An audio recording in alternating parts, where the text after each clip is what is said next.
France केवल Eiffel tower, उम्दा wine और उच्च फैशन के लिए ही नहीं जाना जाता, बल्कि इसकी काव्यात्मक जीवन शैली के लिए भी प्रसिद्ध है।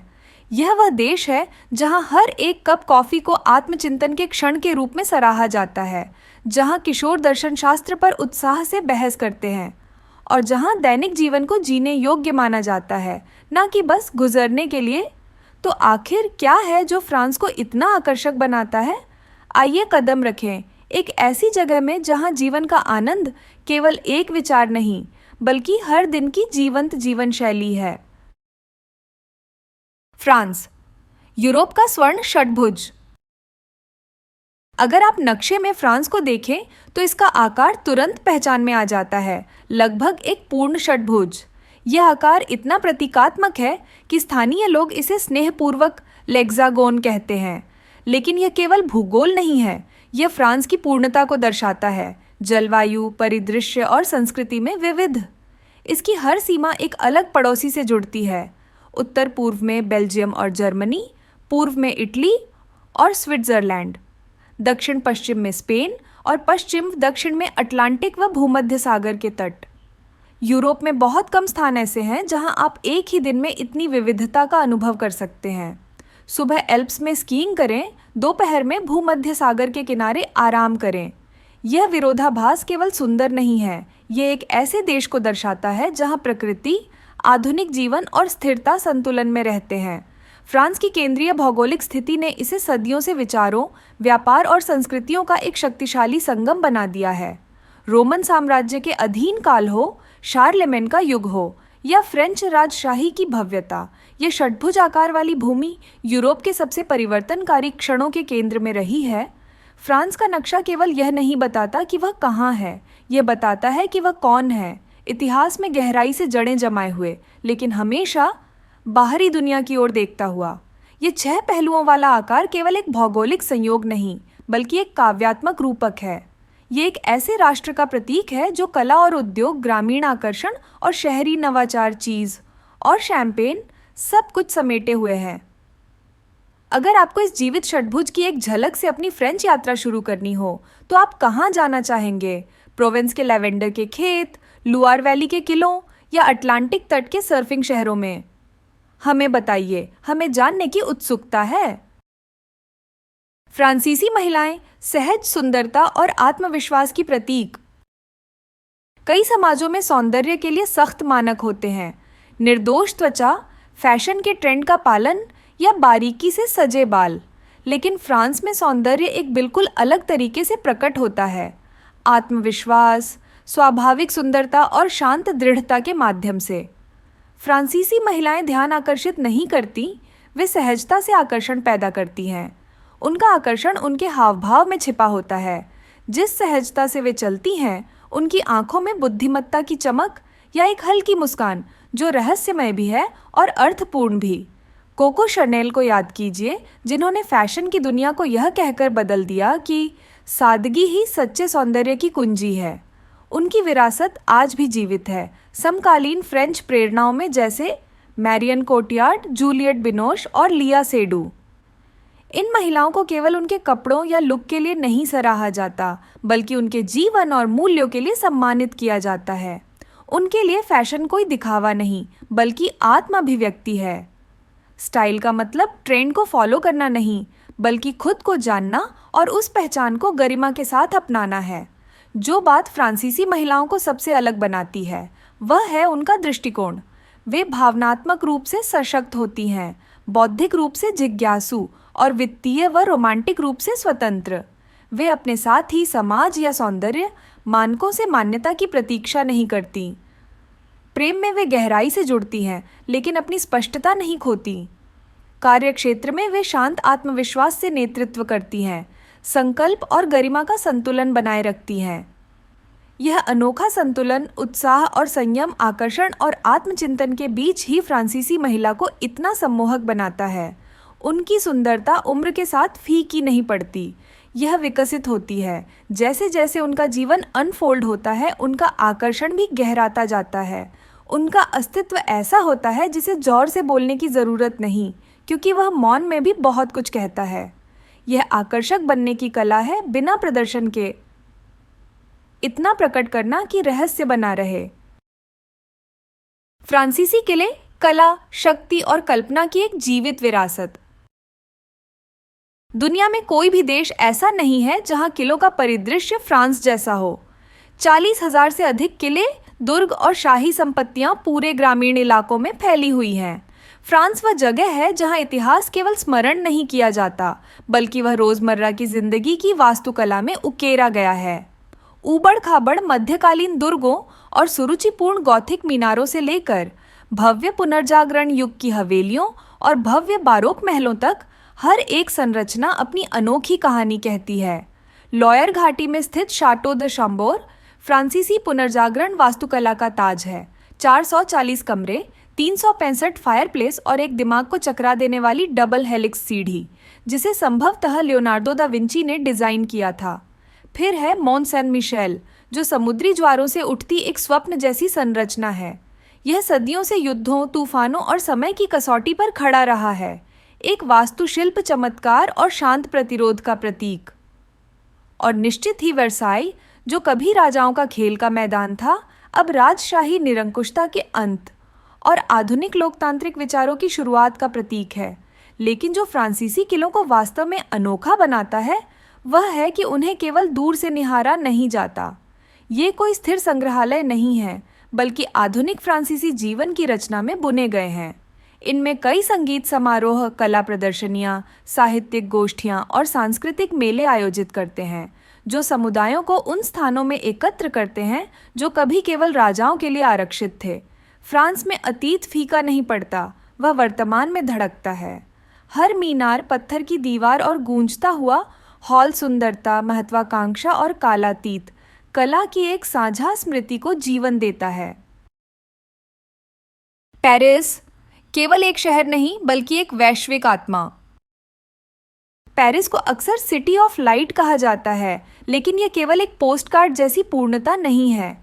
यह फ्रांस के सांस्कृतिक और बौद्धिक जीवन का दिल है, एक गतिशील केंद्र जहां फैशन वित्त से मिलता है, जहां रोमांस क्रांति से मिलता है और जहां सदियों की रचनात्मकता आज भी वैश्विक विचारों को आकार देती है। पेरिस की छवियां हर जगह हैं। सूर्यास्त के बाद चमकता एफिल टावर, सीन नदी के पुलों के नीचे चुंबन साझा करते प्रेमी, मॉनमार्ट्र की संकरी गलियां जो संगीत और स्मृति से भरी हैं। लेकिन इन जानी पहचानी झलकियों के पीछे एक और गहरी परत छिपी है। पेरिस वह शहर है जिसने ऐसे कला आंदोलनों को जन्म दिया जिन्होंने दुनिया को बदल दिया। यह वह जगह है जहां पिकासो ने रूप को पुनर्परिभाषित किया, जहां कैमू से लेकर सार्त्र तक लेखकों और दार्शनिकों ने आधुनिक विचारों को नया रूप दिया।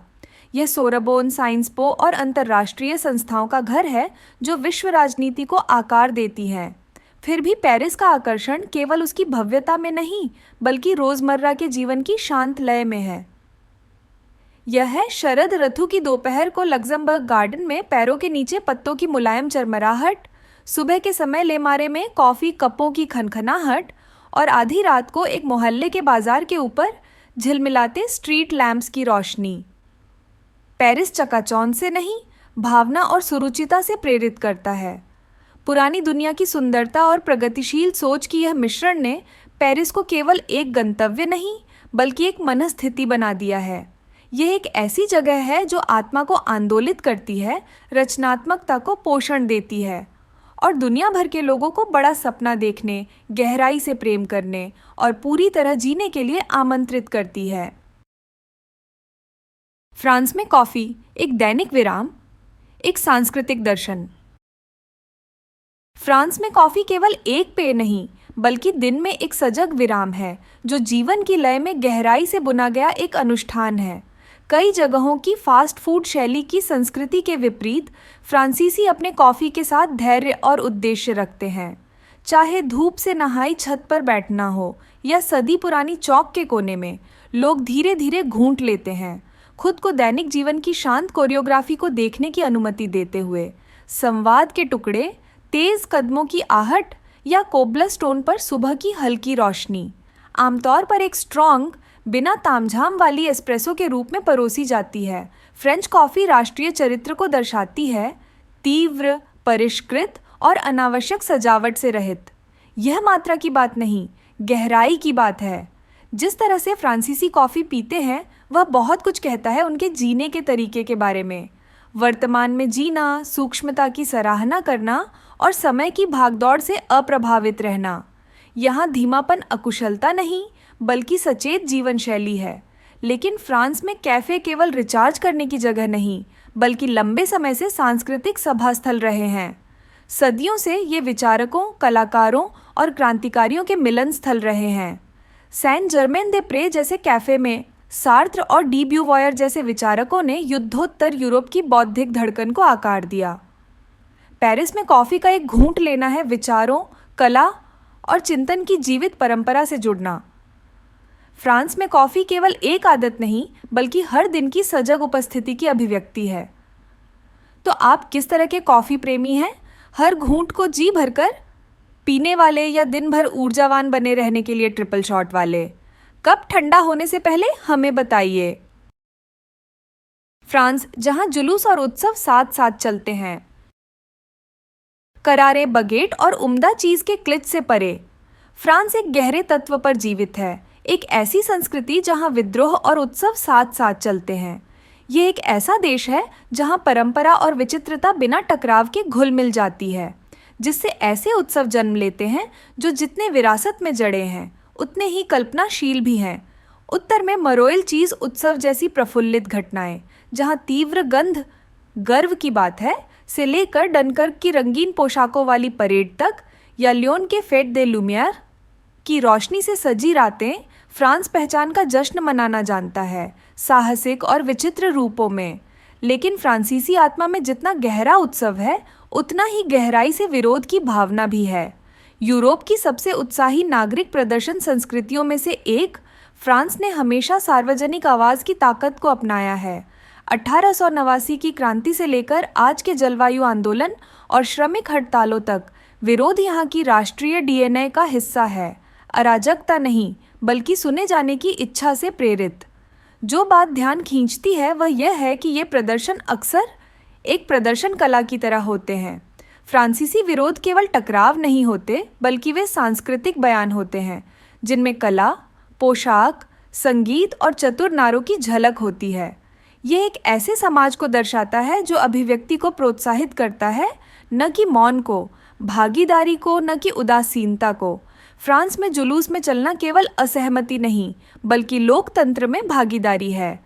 यहाँ कार्यकर्ता कलाकार हैं और सत्ता पर सवाल करना अपमान नहीं बल्कि गहरी राष्ट्रीय गर्व की निशानी है। फ्रांस लग्जरी परफ्यूम और विश्व स्तरीय वाइन की जननी। बहुत कम देश हैं जिन्होंने विलासिता की वैश्विक भाषा को फ्रांस जितना आकार दिया है, विशेषकर जब बात परफ्यूम और वाइन की हो। ये यहाँ केवल उद्योग नहीं है बल्कि फ्रांसीसी आत्मा के प्रतीक है।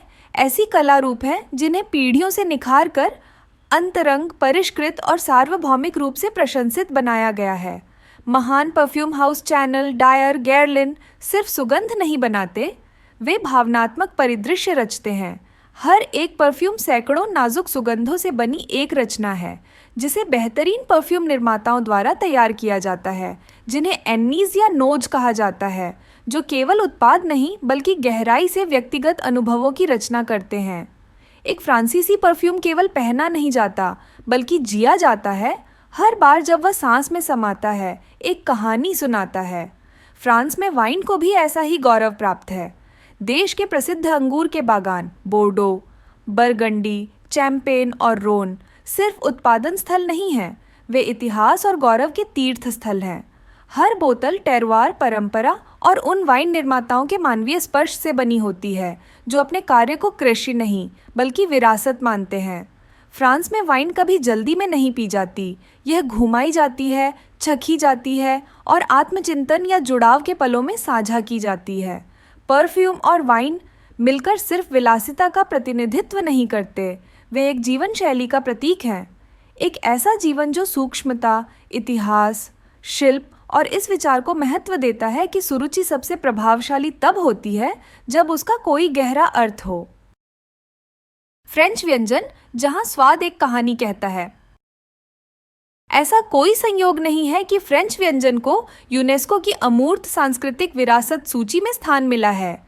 यह केवल भोजन नहीं है, यह एक दर्शन है, एक जीवन शैली है और एक गहराई से जुड़ा सांस्कृतिक अनुष्ठान है।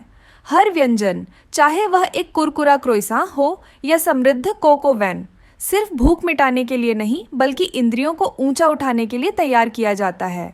फ्रेंच खाना पकाने में सटीकता और जुनून का अद्भुत मेल होता है।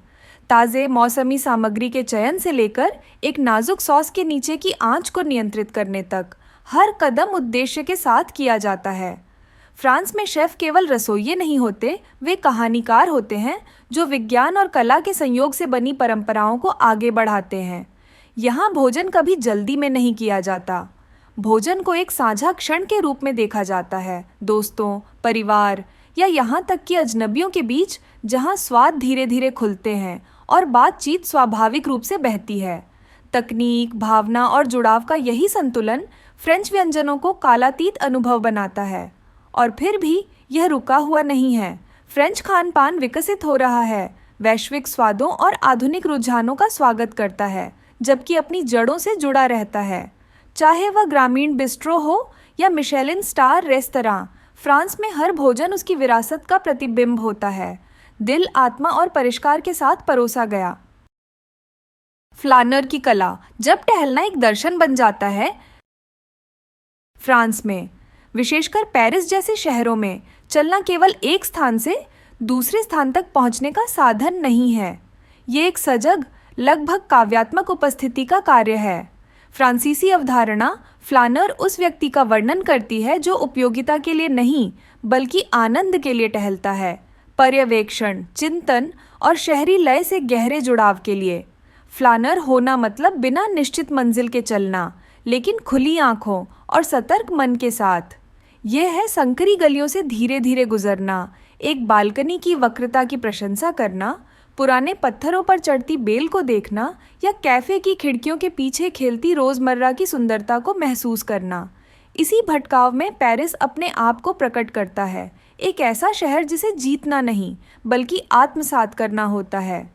सार्वजनिक स्थल इस जीवन शैली के लिए पवित्र होते हैं। चौक, बुलेवार्ड और छायादार बागान वे स्थान हैं जहां लोग एकत्र होते हैं, रुकते हैं और क्षण में पूरी तरह से मौजूद रहते हैं। चलना आधुनिक दुनिया के विकर्षणों का प्रतिकार बन जाता है, न स्क्रीन, न जल्दबाजी, केवल कदम और विचार। यही वह तरीका है जिससे फ्रांस, विशेष रूप से पेरिस, अपनी आत्मा को संजोए रखता है। जबकि दुनिया तेजी से भाग रही है, फ्लानर धीमा चलता है, यह साबित करते हुए कि सुंदरता अक्सर स्थिरता में छिपी होती है और अर्थ तब प्रकट होता है जब हम उसकी तलाश करना छोड़ देते हैं। फ्रांस, सुंदरता और विरासत की एक जीवंत चित्रकला। 90 मिलियन से अधिक वार्षिक आगंतुकों के साथ फ्रांस केवल दुनिया का सबसे अधिक देखा जाने वाला देश नहीं है, यह वह स्थान है जिसके लोग बार बार सपने देखते हैं। और यह आकर्षण केवल एफिल टावर या पेरिस की चमक तक सीमित नहीं है। ये प्रोवेंस की लैवेंडर घाटियों से लेकर लुआर वैली के मध्यकालीन किलों तक और कोट दजूर की चट्टानों पर बसे धूप से नहाए गांवों तक फैला हुआ है। लेकिन फ्रांस की जादूगरी केवल उसके परिदृश्यों में नहीं बल्कि उसकी आत्मा में है। यहाँ के रोजमर्रा जीवन में एक प्रकार की कविता होती है। ये सैकड़ों साल पुराने सराय में सूर्यास्त पर बजती गिलासों की खनखनाहट में है, सुबह की बाजार में बगेट की कागजी सरसराहट में या कोबलस्टोन गलियों में खुली खिड़की से आती पियानो की मधुर धुनों में। जो बात फ्रांस को अविस्मरणीय बनाती है वह है उसका अतीत और वर्तमान को इतनी सहजता से एकजुट करना।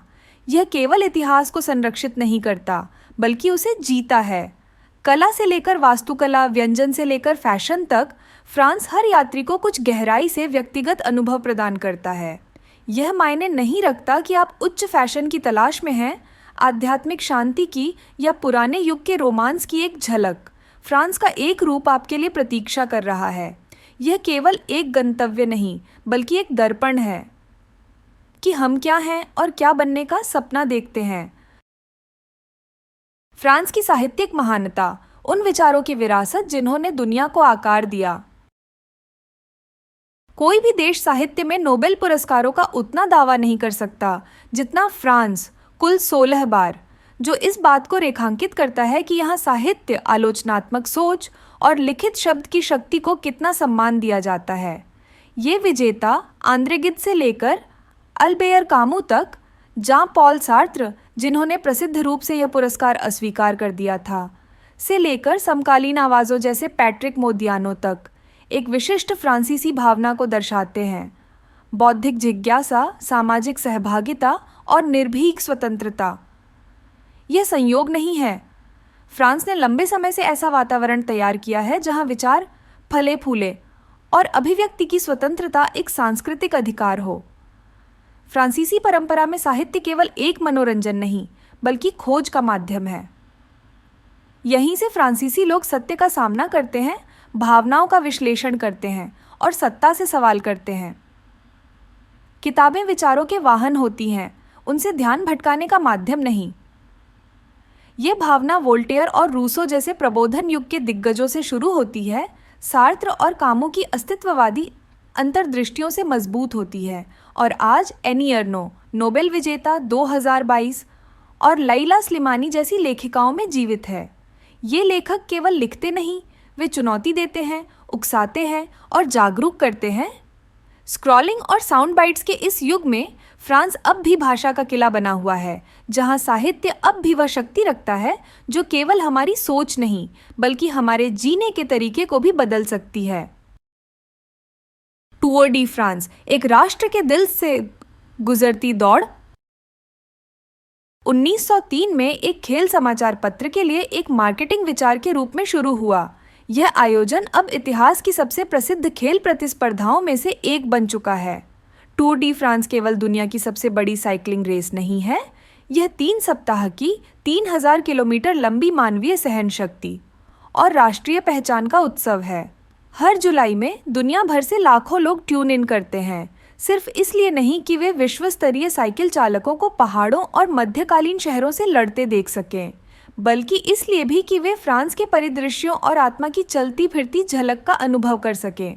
एल्प्स और पिरेनीज की खड़ी चढ़ाइयों से लेकर बोर्डो की शांत वाइनयार्ड्स और व्यस्त चौकों तक, टूर फ्रांस को पूरे वैभव के साथ प्रस्तुत करता है। लेकिन यह आयोजन केवल एक दौड़ नहीं, ये एक साझा अनुभव है। ये ग्रामीण बस्तियों और बड़े शहरों को पहल देख रहे दर्शकों और आजीवन प्रशंसकों को एकजुट करता है। सड़कों के किनारे उत्सव जैसा माहौल होता है। स्थानीय लोग वेशभूषा में तालियां बजाते हैं, पिकनिक घास पर फैल जाते हैं और बच्चे अपने हाथ से बनाए झंडे लहराते हैं। यह एक राष्ट्रीय परंपरा है जो हर साल देश को एक साथ लाती है। टूर डी फ्रांस एक ऐसी कहानी कहता है जो केवल प्रतिस्पर्धा की नहीं, बल्कि जुड़ाव की है। गैलिक मुर्गा, फ्रांस का शांत शक्ति प्रतीक। दुनिया के प्रतीकों में बहुत कम ऐसे हैं जो इतने अप्रत्याशित और फिर भी इतने गहरे अर्थपूर्ण हैं जितना फ्रांस का गैलिक मुर्गा, ले कॉक गौलोis। जहां कई देश शेर, गरुड़ या ड्रैगन जैसे महान प्रतीकों को अपनाते हैं, फ्रांस ने चुना एक ऐसा प्राणी जो आकार में विनम्र लेकिन मुद्रा में गर्वीला है। और यह चयन कोई संयोग नहीं है, यह शब्दों के खेल में निहित है। लैटिन में गैलस का अर्थ होता है गौल और मुर्गा दोनों। ये पक्षी अब फ्रांसीसी आत्मा का प्रतीक बन गया है। समय के साथ यह सतर्कता, गरिमा और शांत प्रतिरोध का प्रतीक बन गया। एक ऐसा प्राणी जो सुबह की पहली किरण पर बांग देता है, हर मौसम में सीना ताने खड़ा रहता है, जुझारू और जागरूक। आज यह मुर्गा फ्रांसीसी खेल जर्सियों, टिकटों, राजनीतिक छवियों और सांस्कृतिक अभियानों पर दिखाई देता है। यह एक परिचित उपस्थिति है, लेकिन घमंडी नहीं। गैलिक मुर्गा उस प्रकार की ताकत का प्रतीक है जिसे प्रभुत्व की आवश्यकता नहीं, बल्कि वह टिकाऊ होती है। यह फ्रांस की आत्म छवि को दर्शाता है, गर्वीला लेकिन कभी अहंकारी नहीं, सुरुचिपूर्ण लेकिन दृढ़। एक ऐसी दुनिया में जो चमक और शोर की ओर खींचती है, फ्रांसीसी मुर्गा हमें एक अलग प्रकार की शक्ति की याद दिलाता है, जो गरिमा से खड़ी होती है, स्पष्टता से बोलती है और उद्देश्य के साथ चलती है। फ्रांस में टहलना केवल गति नहीं, बल्कि एक मानसिकता। फ्रांस में टहलना केवल बिंदु ए से बी तक पहुंचने का तरीका नहीं है, यह रोजमर्रा की जिंदगी का एक गहराई से जुड़ा हुआ हिस्सा है, एक अनुष्ठान जो सौम्यता, उद्देश्य और उपस्थिति को एक साथ जोड़ता है। चाहे वह किसी मध्यकालीन गांव की गलियों में भटकना हो या पेरिस की किसी चौड़ी सड़क पर टहलना, फ्रांसीसी टहलने को एक अवसर मानते हैं। देखने, जुड़ने और सांस लेने का। केवल पेरिस में ही 600 किलोमीटर से अधिक पैदल यात्रियों के अनुकूल रास्ते हैं।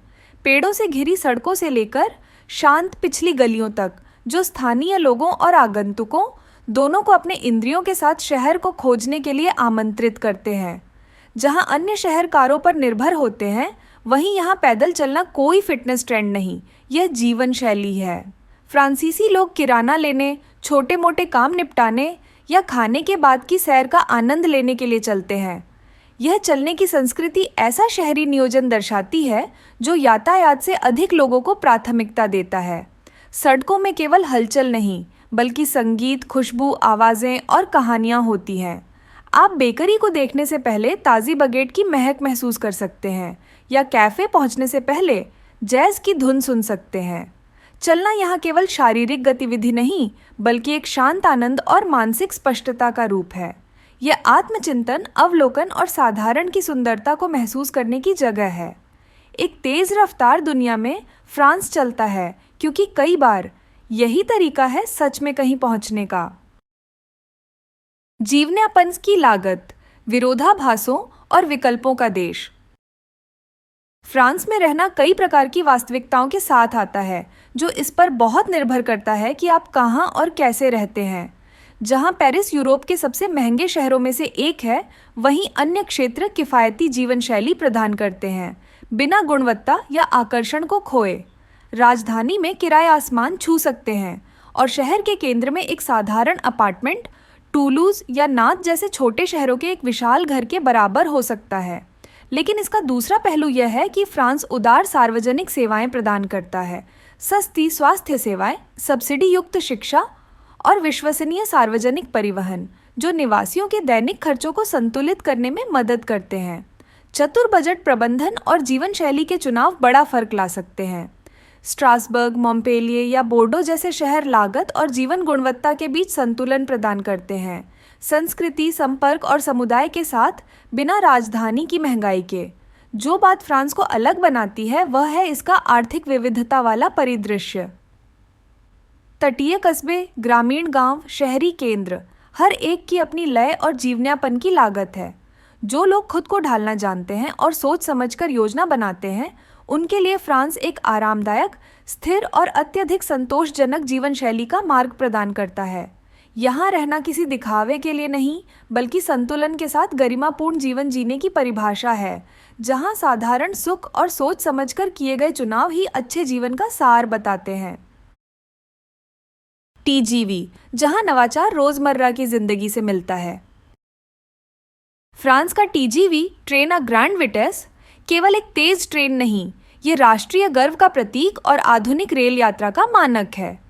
1980 के दशक में अपनी शुरुआत के बाद से TGV ने फ्रांसीसी परिदृश्य को नया आकार दिया, दूरी को घटाया, क्षेत्रीय अर्थव्यवस्थाओं को बढ़ावा दिया और सुविधा की परिभाषा को बदल दिया।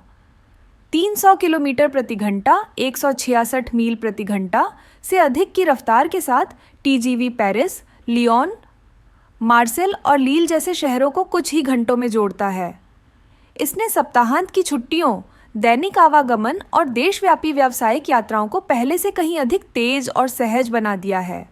लेकिन TGV केवल एक इंजीनियरिंग उपलब्धि नहीं, बल्कि यह स्थिरता और दूरदर्शी बुनियादी ढांचे के प्रति फ्रांस की प्रतिबद्धता का प्रतीक है।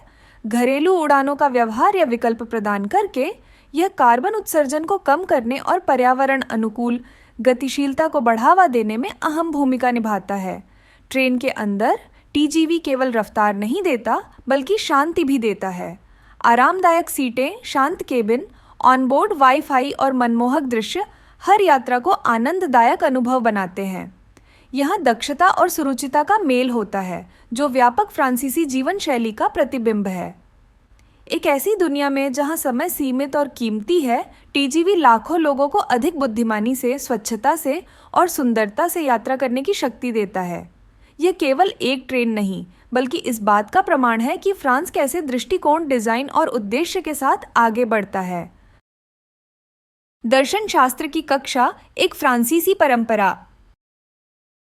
जहां दुनिया की अधिकांश शिक्षा प्रणालियां तकनीकी कौशल या परीक्षा आधारित उपलब्धियों की ओर झुकी होती है, वहीं फ्रांस एक अलग राह अपनाता है, जो गहन चिंतन में निहित है। एक दुर्लभ वैश्विक कदम के तहत दर्शन शास्त्र फ्रांस में हाई स्कूल के अंतिम वर्ष के छात्रों के लिए एक अनिवार्य विषय है, जिसे गणित या विज्ञान के समान महत्व दिया जाता है। यह केवल जिज्ञासु लोगों के लिए वैकल्पिक विषय नहीं, बल्कि एक प्रकार का संस्कार है। इन कक्षाओं में किशोर सीधे इतिहास के महान विचारकों डेस्कार्त, कांट, रूसो, नीत्शे, सार्त्र के विचारों में कूद पड़ते हैं, इससे पहले कि वे किसी कॉलेज के परिसर में कदम रखें। लेकिन उन्हें केवल सिद्धांत रटाए नहीं जाते, बल्कि वे उन प्रश्नों का अन्वेषण करते हैं जिन्होंने सदियों से मानवीय चेतना को आकार दिया है। सत्य क्या है? एक अच्छा जीवन जीने का क्या अर्थ है? हमें न्याय शक्ति या स्वतंत्र इच्छा को कैसे समझना चाहिए? फ्रांस में दर्शन शास्त्र उत्तर प्राप्त करने के लिए नहीं, बल्कि तर्क करने, बहस करने और चिंतन करने की क्षमता को तराशने के लिए पढ़ाया जाता है। यह मस्तिष्क को केवल जानकारी ग्रहण करने के लिए नहीं, बल्कि उसका मूल्यांकन करने के लिए प्रशिक्षित करता है। और यह भावना कक्षा से बहुत आगे तक जाती है। यह कैफ़े बहसों, प्राइम टाइम टेलीविज़न चर्चाओं, संपादकीय लेखों और सड़कों पर होने वाले प्रदर्शनों में जीवित रहती है। यह परंपरा केवल शैक्षणिक नहीं, बल्कि सांस्कृतिक है। फ्रांस में तार्किक सोच को केवल बौद्धिक अभ्यास नहीं, बल्कि एक नागरिक उपकरण के रूप में देखा जाता है। यहाँ हर व्यक्ति को आलोचनात्मक सोचने और अपने परिवेश पर सवाल उठाने का अधिकार और कर्तव्य है। ये कोई आश्चर्य की बात नहीं कि फ्रांस ने बार बार प्रभावशाली विचारकों और आंदोलनों को जन्म दिया है। यहाँ दर्शन विलासिता नहीं, बल्कि जीवन कौशल है। और इस व्यवस्था में फ्रांसीसी किशोर केवल परीक्षाओं की तैयारी नहीं कर रहे, वे लोकतंत्र की तैयारी कर रहे हैं। तो अगर डेस्कार्त ने कहा मैं सोचता हूं इसलिए मैं हूं, तो अगर आप कक्षा छोड़ दें तो क्या होगा? क्या आप अस्तित्वहीन हो जाते हैं या सिर्फ 0 अंक मिलते हैं? जॉय दी विव्र, रोजमर्रा की प्रसन्नता का दर्शन। अगर एक वाक्यांश है जो फ्रांसीसी जीवन के दृष्टिकोण को पूरी तरह समेटता है, तो वह है जुआ दे वीव्र, जीवन का आनंद। लेकिन फ्रांस में यह केवल एक कहावत नहीं है, ये एक विश्व दृष्टिकोण है, एक जीवन शैली है और जीवन को ऑटो पायलट पर जीने के विरुद्ध एक सूक्ष्म विद्रोह है। जहाँ दुनिया समय को उत्पादकता से मापती है, वहीं फ्रांसीसी इसे अनुभव को गहरा करने के लिए उपयोग करते हैं। भोजन घंटों तक चलता है, संवाद मुक्त रूप से बहते हैं और लोग वास्तव में अपने वातावरण का आनंद लेने के लिए रुकते हैं। कैफ़े में एक पेस्ट्री, दोस्तों के साथ वाइन का एक गिलास या साइम बेल के पेड़ों के नीचे एक शांत सैर। वे जीवन से भाग नहीं रहे, बल्कि पूरी तरह उसमें डूबे हुए हैं। ये जीने का दर्शन विलासिता के बारे में नहीं, बल्कि उद्देश्य के बारे में है। ये रोज़मर्रा में गहराई खोजने का तरीका है, चाहे वह घर पर बना हुआ रात्रि भोज हो या खिड़की के पास बैठकर बदलती रोशनी में चुपचाप किताब पढ़ना। यह दर्शन फ्रांसीसी समाज की बनावट में भी बुना गया है। लंबी छुट्टियों की नीति, कार्य जीवन संतुलन की परंपरा, दुकानों का दोपहर में बंद होना और अवकाश के प्रति राष्ट्रीय आदर। फ्रांस में धीमा होना आलस्य नहीं, बुद्धिमत्ता है। और शायद यही कारण है कि फ्रांसीसी लोग लगातार दुनिया के सबसे खुश और दीर्घायु लोगों में गिने जाते हैं। बात केवल यह नहीं कि वे कितने समय तक जीते हैं, बल्कि यह कि वे कितनी गुणवत्ता के साथ जीते हैं। फ्रांस में समय हमेशा पैसा नहीं होता, कभी कभी यह केवल स्वाद लेने के लिए होता है। परफ्यूम से लेकर दर्शन तक, उम्दा वाइन से लेकर धीमी मनोहारी सैर तक, फ्रांस केवल एक गंतव्य नहीं, बल्कि एक जीवन शैली है। तो बताइए, फ्रांसीसी संस्कृति का कौन सा हिस्सा आपको सबसे ज़्यादा आकर्षित करता है? क्या वह ऐतिहासिक किलों की भव्यता है, एक परिपूर्ण एस्प्रेसो की निडर सादगी, या शायद कुछ न करना की फ्रांसीसी कला, और वह भी संपूर्ण शैली के साथ?